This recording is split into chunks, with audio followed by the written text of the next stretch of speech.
Our final panelist is coming from the construction industry, so clearly another critical industry for cities, our countries, etc., and one which has been going through transformation as well, I believe.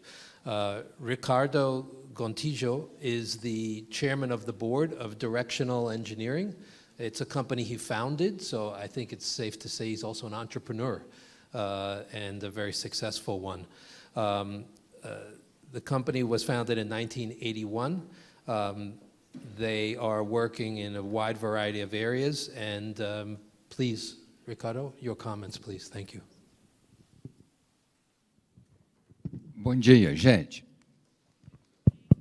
Tá falando. Primeiro eu queria agradecer a professora Virgínia e o time todo da Federal. Eu tenho a honra de ter formado nessa escola, formei lá no centro, tem 45 anos, e tenho um orgulho danado de ter passado por essa escola de engenharia. É aí que eu aprendi, pude fazer um belo curso.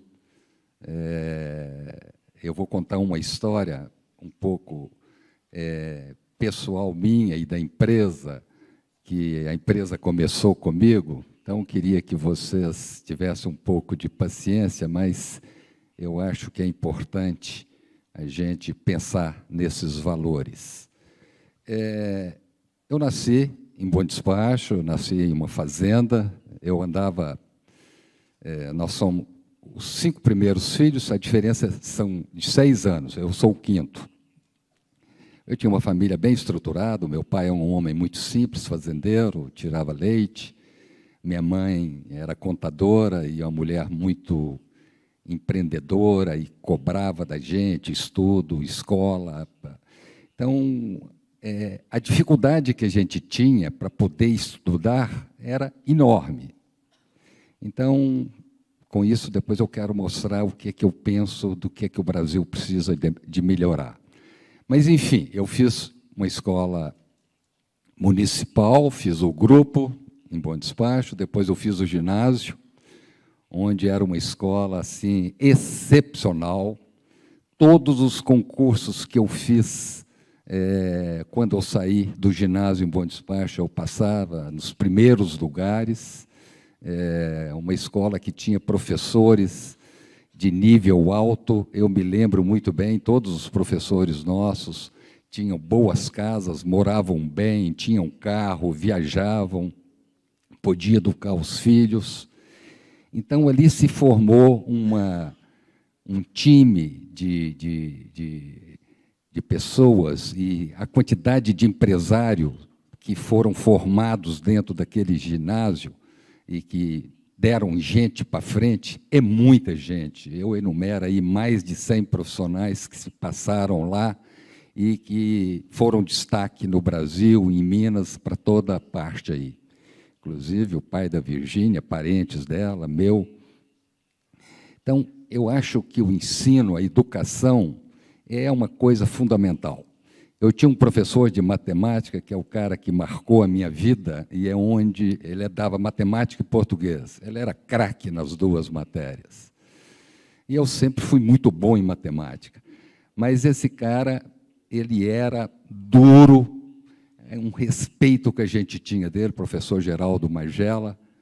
Ele chegou a dar bomba para colegas meus na primeira semana de aula. Então, você vê que absurdo que era naquela época, mas o respeito e ninguém questionava.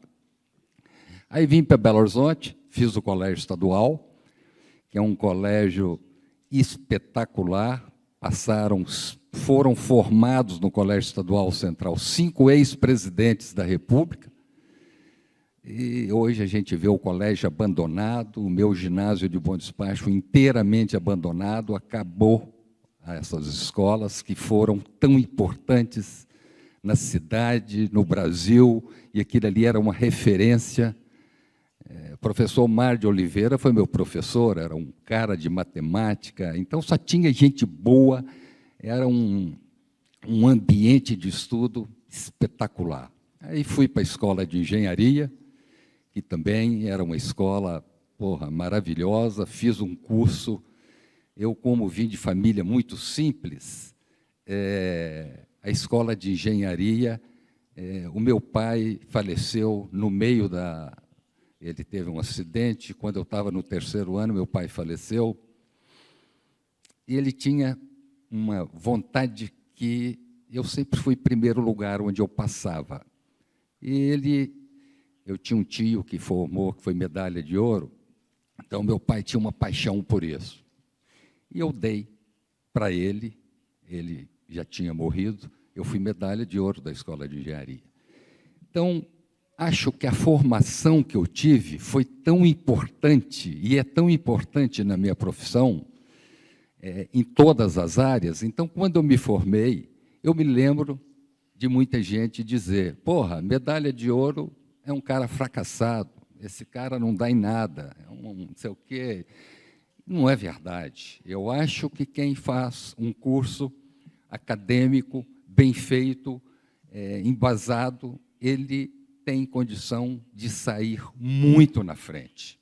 Eu acredito na ciência, nessa interação que vocês estão mostrando, que eu acho que é fundamental entre empresa e entre escolas, academia, essa interação é fundamental. Hoje, lá na minha empresa, a gente tem trainees, estagiários, a gente pega nós temos mais de 200 engenheiros, a gente pega os melhores, faz uma seleção espetacular, e a Federal sempre é a melhor escola ainda. Mas eu acho que não tem nada tão importante, uma ferramenta tão importante como a educação, a escola, os fundamentos. A gente estudou cálculo, eu lembro do professor Jaime Ferreira. Porra, o Jaime era um terror em resistência dos materiais. Mas nós aprendemos tanto e desenvolvemos o raciocínio. E, quando eu me formei, eu comecei a fazer muita obra de BNH. Eu construí 50 mil apartamentos numa firma de um tio meu, em 5 estados do Brasil. E o que eu observava e via nas obras, a deficiência de mão de obra, produtividade, a coisa era muito artesanal. Eu falei, gente, não pode, não dá para conceber uma coisa dessa. E há 40 anos atrás, eu comecei a inovar bastante coisa dentro da engenharia. Nós começamos a fazer radier em paraboloide, que dava uma economia, a gente fazia isso em terrenos com pouca resistência, mas, poxa, nunca tivemos um problema estrutural. Eu sentava com os calculistas e com os caras e a gente bolava as coisas. Depois fizemos o radier plano, depois eu fiz com um cara do Mato Grosso, em Cuiabá, uma forma de alumínio para fazer, poxa, para você fazer alvenaria, empilhar tijolo por tijolo, fazer argamassa, revestir, aquilo é um atraso de vida maluco. Nós desenvolvemos uma forma que eu construí 10 mil unidades há 40 anos atrás. Então, a inovação, esse lado técnico, me possibilitou avançar muito a minha empresa. Aí, quando o Brasil...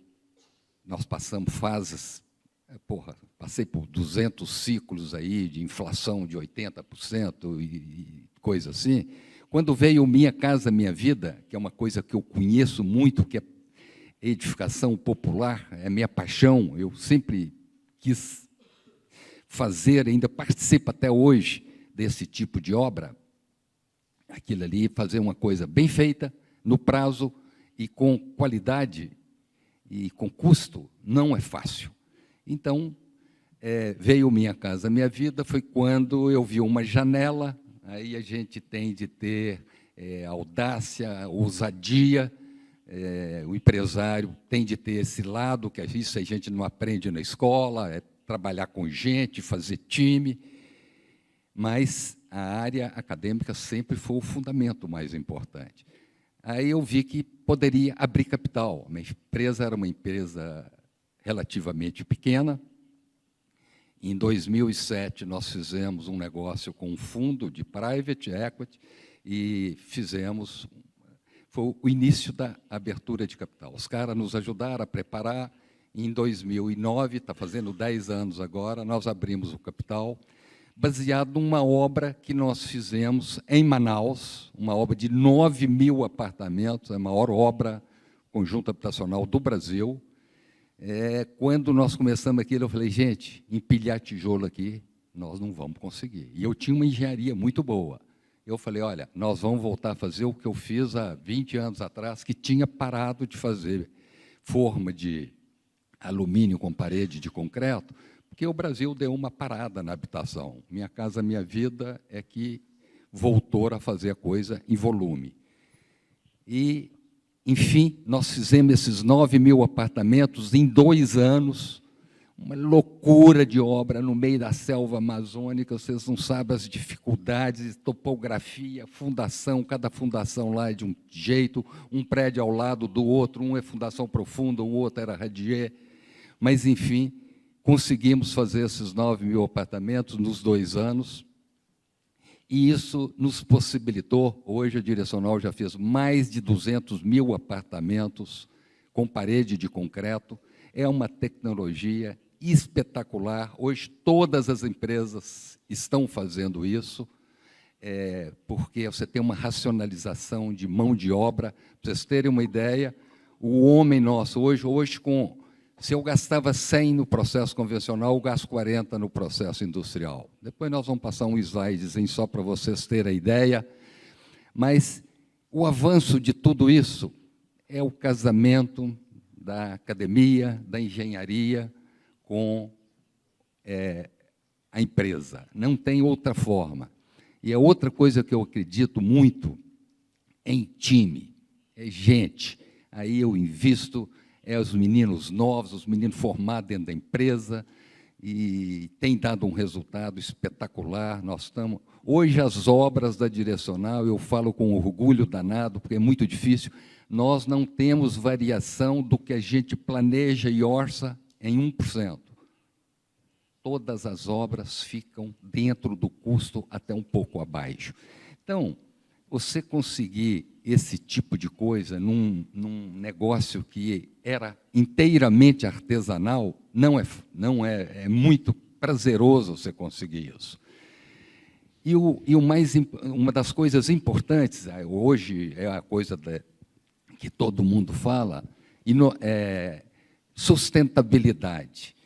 Olha, antigamente, as obras, você jogava no lixo o que tinha de entulho, 25%, 30% da obra. Aquilo ali me matava. Eu falei, está tudo errado. Nós sentamos na cadeira, fizemos engenharia, fizemos resistência, cálculo, e vamos jogar isso no lixo?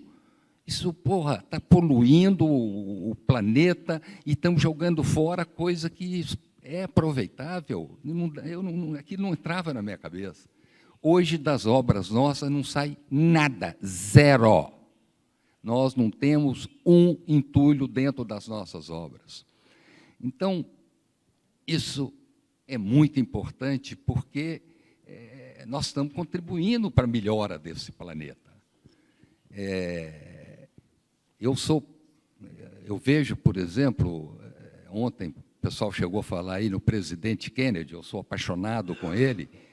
Porra, o cara, em 62, a Rússia estava na frente na corrida espacial, ele falou, porra, nessa década nós vamos à Lua. E foi com o quê? Foi com ciência, foi com tecnologia. Então, porra, isso é muito bacana. Então, é o que eu acredito nesse tipo de coisa, é nessa interação de empresa com a universidade. Nós temos, eu acho que não tem de pensar no Estado, a gente tem de esquecer. Nós temos de fazer as empresas investirem junto com as universidades para a gente poder andar, caminhar e melhorar o nosso... Se você pegar uma produtividade de um peão, de um servente, os caras são de uma... Coitado, eles são inteiramente analfabetos. E você conseguir multiplicar por 2,5 vezes, e o cara poder ganhar mais, porque ele passa a ser um montador de forma, isso é muito legal. Então, eu acho que o grande desafio nosso é por aí. Mas o que eu estava dizendo lá atrás, quando eu tive a oportunidade, eu tinha uma família estruturada, tinha uma mãe que cuidava, que zelava, que olhava o nosso boletim, que fazia o dever de casa com a gente. Quando eu vi o Minha Casa Minha Vida e Casa para Pobre, eu falei, gente, o Brasil agora vai avançar, por causa de educação. O cara vai ter um lar, e com esse lar... Can I ask you to please wrap up, please? Just 1 minute, please. 2 minutos? Thank you. Então, eu achei que aquilo fosse dar certo, mas eu acho que falta família.